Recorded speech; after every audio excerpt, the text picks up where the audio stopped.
Di sebuah rumah tua yang terletak di pinggiran kota, suasana malam terasa lebih sepi dari biasanya. Angin malam berhembus lembut melalui celah jendela yang tak sepenuhnya tertutup, menciptakan suara desiran halus. Rumah ini milik seorang wanita bernama Dwi, seorang ibu yang telah lama hidup sendiri setelah perceraian yang terjadi bertahun-tahun lalu. Kini, ia tinggal dengan anak lelakinya, Eko, yang sudah berusia 30 tahun.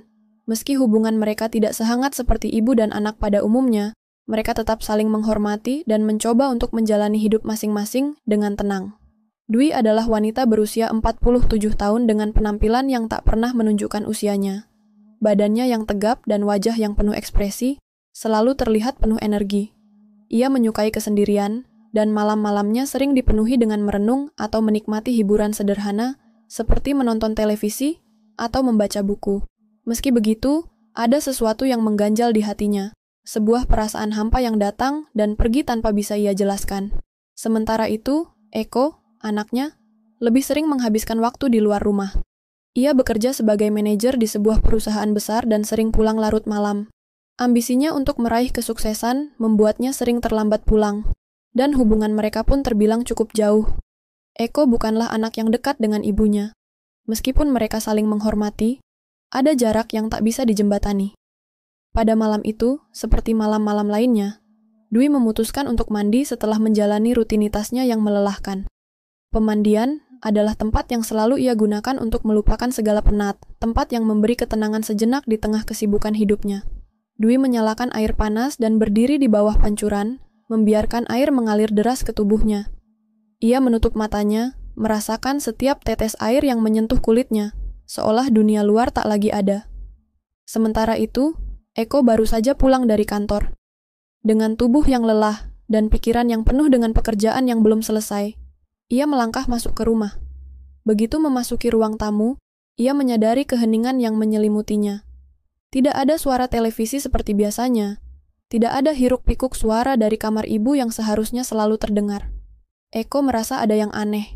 Ia melepas jas dan kemejanya dengan terburu-buru, berusaha menghapus segala kelelahan yang ada. Suasana rumah yang sunyi ini terasa semakin menyesakkan. Dwi yang sedang mandi tak mendengar langkah kaki Eko yang pelan. Ia tak menyadari kehadiran anaknya yang baru pulang. Dengan penuh ketenangan, Dwi menikmati momen itu, meresapi kehangatan air yang mengalir, membasuh tubuh dan pikirannya yang lelah. Di luar kamar mandi, Eko yang melepas jaketnya menatap sekeliling rumah, merasa sepi. Namun, rasa lelahnya seakan menghilang ketika ia mendengar suara air yang mengalir deras dari dalam kamar mandi. Tanpa sadar, langkahnya terhenti. Eko merasa ada sesuatu yang menarik dirinya untuk mendekat. Ia melangkah pelan menuju kamar mandi, berpikir hanya untuk memastikan apakah ada yang salah. Namun, langkahnya terhenti sejenak ketika ia melihat pintu kamar mandi sedikit terbuka. Rasa penasaran yang mendalam membuat Eko mendekati pintu tersebut.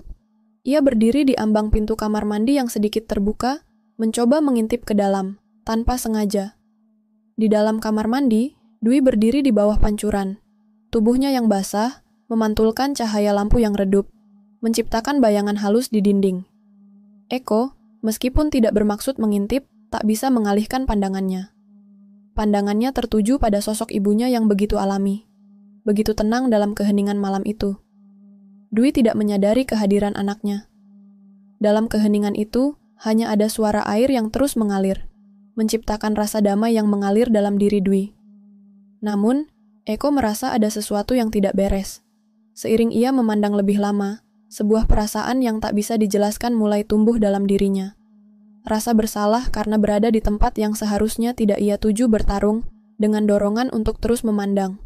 Dalam kebingungannya, Eko merasa terperangkap oleh suasana yang tak pernah ia duga. Sesaat, ia mulai merasakan dorongan yang mengganggu dirinya. Sebuah perasaan yang datang begitu tiba-tiba. Namun, ia mencoba mengendalikan dirinya. Ini salah, pikirnya. Aku harus pergi. Namun, meskipun ia berusaha untuk mundur, tubuhnya terasa berat. Seperti ada sesuatu yang menariknya lebih dekat, seperti ada kekuatan tak terlihat yang membuatnya tetap diam di tempat itu. Dwi, yang tak menyadari apa yang terjadi, terus menikmati waktu itu tanpa tahu bahwa ada seseorang yang memandangnya dari balik pintu. Suasana di kamar mandi semakin mencekam, dan Eko yang berdiri di ambang pintu mulai merasa terperangkap dalam ketegangan yang tidak bisa ia jelaskan. Eko akhirnya membalikkan tubuhnya dan meninggalkan ambang pintu itu. Perasaan yang tadi mengganggu, rasa bersalah dan ketegangan yang datang begitu mendalam, membuatnya melangkah pergi tanpa banyak berpikir. Ia kembali ke ruang tamu, mencoba mengalihkan pikirannya dari kejadian yang baru saja terjadi. Tapi di dalam hatinya, ada perasaan yang terus menghantui, seolah ada bayangan gelap yang menggantung di atas kepalanya. Ia duduk di sofa yang terasa dingin, mencoba menenangkan diri dengan menarik napas dalam-dalam. Keheningan rumah itu kembali menekannya. Lampu-lampu di sekitar rumah menyala remang, menciptakan bayangan-bayangan panjang yang melayang di dinding. Eko menatap kosong ke arah layar televisi yang masih menyala, tanpa tujuan. Di pikirannya, bayang-bayang Dwi yang sedang mandi terus berputar, menciptakan kekacauan yang tak bisa ia kendalikan. Eko mengusap wajahnya dengan tangan, berusaha menghapus rasa tidak nyaman itu. Namun, semakin ia berusaha melupakan, semakin kuat perasaan aneh yang ia alami. Kenapa ia merasa begitu terperangkap dalam situasi itu? Kenapa perasaan bersalahnya semakin mendalam? Ia tak bisa menjelaskan apa yang baru saja terjadi. Itu hanya sebuah ketegangan, sebuah momen yang tak bisa ia cerna dengan mudah. Di sisi lain, Dwi yang baru selesai mandi berjalan menuju kamar tidurnya. Ia merasa sedikit lebih lega setelah membersihkan tubuhnya dari kepenatan seharian. Namun, ada sesuatu yang berbeda pada malam itu. Sebuah ketegangan yang tak terlukiskan mengisi udara. Dwi merasa seolah ada yang mengawasinya, meskipun ia tahu tak ada orang lain di rumah itu selain dirinya dan Eko. Ia berdiri di depan kaca kamar tidur, menatap refleksinya yang kabur akibat uap air dari kamar mandi. Tidak mungkin, gumam Dwi pada dirinya sendiri. Aku terlalu lelah, itu hanya perasaan saja. Namun, meskipun ia mencoba meyakinkan dirinya, ada sesuatu dalam diri Dwi yang merasa tak nyaman. Perasaan itu datang begitu tiba-tiba, tanpa bisa ia jelaskan. Dwi memutuskan untuk tidur lebih awal malam itu, berharap bisa melupakan perasaan yang mengganggu. Ia menarik selimut tebal dan memejamkan mata, berusaha menghilangkan segala kecemasan yang datang. Namun, tidurnya tidak berlangsung lama. Tengah malam, suara aneh terdengar dari lantai bawah. Dwi terbangun, terkejut oleh suara yang begitu keras. Suara langkah kaki yang bergema di ruang tamu, diiringi dengan suara pintu yang terbuka. Dwi terdiam sejenak, mencoba memastikan apakah ia hanya bermimpi. Namun, suara itu semakin jelas terdengar. Ia bangkit dari tempat tidurnya dengan hati berdegup kencang. Ada sesuatu yang tidak beres. Dwi berjalan perlahan menuju pintu kamar, membuka sedikit untuk mendengarkan suara itu. Ia mendengar Eko berjalan mondar-mandir di ruang tamu. Suasana rumah yang biasanya tenang kini terasa penuh dengan kegelisahan. Dwi memutuskan untuk keluar dan mencari tahu apa yang terjadi. Ketika Dwi turun ke ruang tamu, ia menemukan Eko duduk di sofa, matanya terbelalak, tubuhnya tampak kaku. Ia terlihat seperti sedang merenung dalam ketegangan yang mendalam. Dwi berhenti sejenak, memandangi Eko dengan cemas. Ada sesuatu yang aneh pada ekspresi anaknya malam itu, sesuatu yang tak biasa.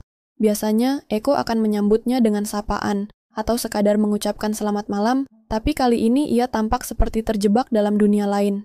Eko, Dwi menyapanya lembut, mencoba mengalihkan perhatian Eko dari lamunan yang tampak mencekam itu. Kenapa kamu belum tidur? Ada yang mengganggumu? Eko menoleh perlahan, matanya tampak kosong, seolah tak melihat Dwi dengan jelas. Ia membuka mulutnya untuk berbicara, namun tidak ada kata yang keluar. Hanya ada kebisuan yang menggantung di udara. Dwi merasa cemas, mendekat kepada Eko dengan langkah pelan. Ada apa, Eko? Kamu terlihat seperti tidak diri kamu sendiri, kata Dwi. Nada suaranya penuh kekhawatiran. Eko akhirnya menggelengkan kepala. Tidak apa-apa, Bu. Aku hanya lelah, mungkin terlalu banyak bekerja akhir-akhir ini. Dwi merasa ada yang janggal, namun ia tidak ingin memaksa anaknya untuk berbicara jika Eko tidak siap. Kamu bisa tidur di sini kalau mau, tawar Dwi. Aku tahu kamu sedang stres. Tidak ada yang perlu kamu khawatirkan, kita akan baik-baik saja. Namun, Eko menolak dengan lembut. Aku lebih baik tidur di kamar. Aku lebih baik tidur di kamar. Aku hanya butuh tidur yang nyenyak. Dengan ragu, Dwi mengangguk. Baiklah, kalau kamu butuh sesuatu, panggil saja. Setelah Eko menghilang ke kamar tidurnya, Dwi tetap berada di ruang tamu, merenung. Sesuatu terasa sangat tidak benar malam itu.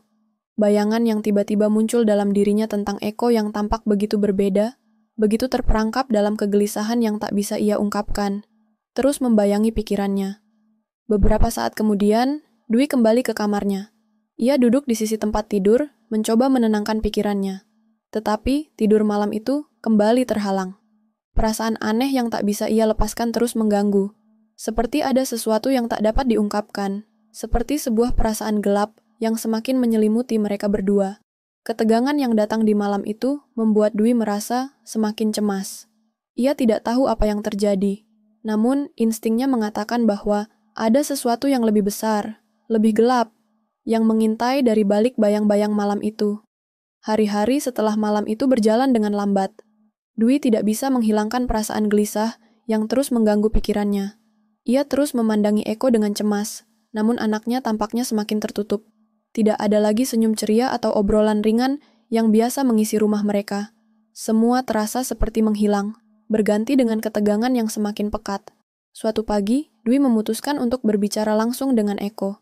Ia tidak bisa terus-terusan membiarkan perasaan ini menguasai mereka berdua. Meskipun Eko berusaha untuk menunjukkan bahwa ia baik-baik saja, Dwi tahu ada sesuatu yang lebih dalam yang tidak bisa ia ungkapkan. Saat Dwi menemukan Eko sedang duduk di meja makan, menatap kosong ke secangkir kopi, ia tahu ini adalah waktunya.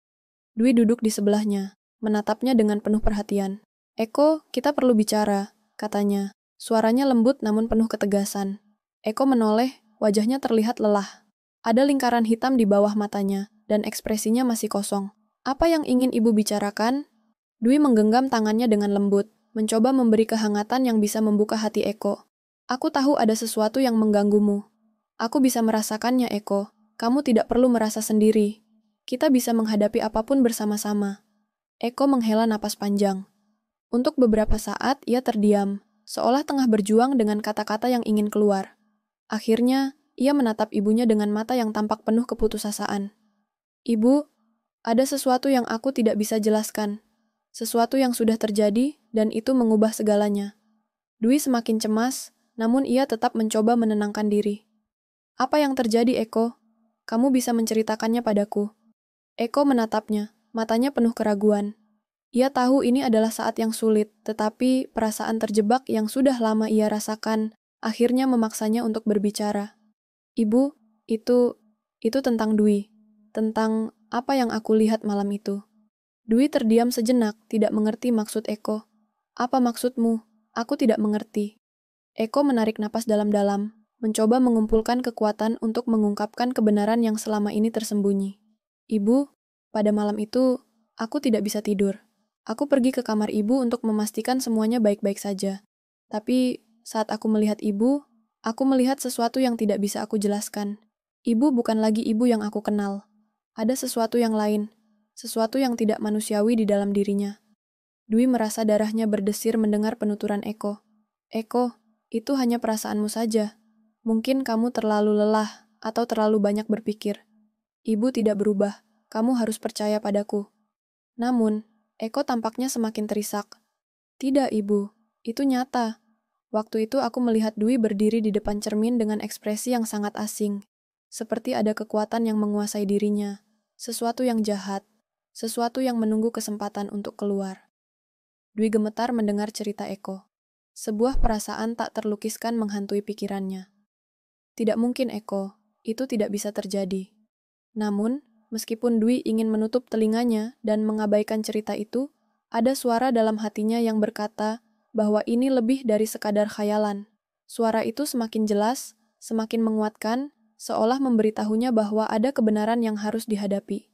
Sesuatu yang sudah lama terkubur, yang sekarang mulai terungkap. Tanpa sadar, Dwi berdiri dan berjalan cepat menuju cermin di ruang tamu. Ketika ia menatap bayangannya di kaca, jantungnya berdegup kencang. Seperti yang dikatakan Eko, ia merasa ada sesuatu yang aneh pada dirinya. Suatu perasaan dingin yang menjalar di sepanjang tulangnya.